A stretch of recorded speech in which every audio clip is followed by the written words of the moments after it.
แนวทุลังว้าวไปเลยไอ้แต่กะทิว่าวเนี่ยทุกแขวเล็กน้อยนะรอรีบาวนี่โอ้พนักงานเก่า3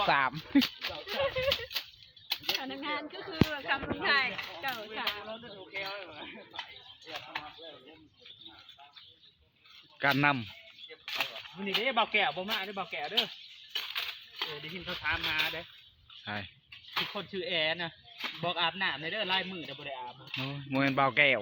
บ่แอได้จักมือเลย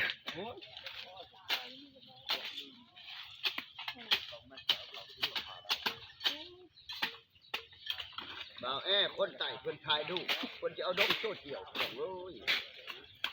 บุกโ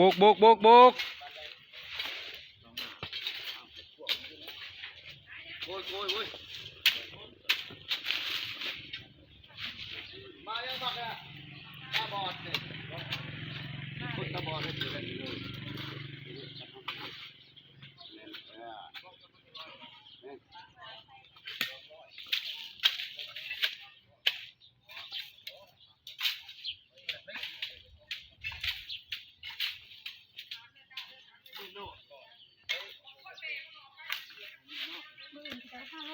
สบายดีเนาะวันนี้ทางสวนคือเก่าทางสวนที่ได้สันหัวโขกนี่ทหารต้องได้ทางเลยทางมันยางไปแทนลองดูกระถางแต่นอกเขาไหนเด้อไอ้ทางแต่หน้าเขาน้อยเยี่ยมเลยผ่าก็มีดวงเดียวเนาะบ่มีใครจะเปลี่ยนได้หรือเปล่าบ่ยังตามหลังเนาะให้กำลังใจเด้อสู้ๆไอ้ผู้ได้จับแล้วเป็นเจ้าแล้วนะกำลังใจจูผู้ได้นะใช่พูดทางหลังกับมันกินไก่ใส่ไผ่ไปยี่ถ่ายตอนมึงนอนเว้นบ่เขาบ่ถ่ายตอนมึงเห็นเวียมึงถ่ายตอนนอนเว้นก็หายหมดนี่ค่ะแล้วที่ได้ภาพแล้วก็บอกแค่นั้นแหล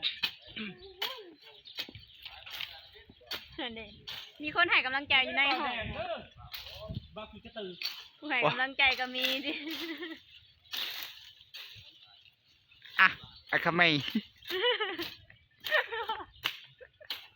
คือลูกกระโดกเนาะ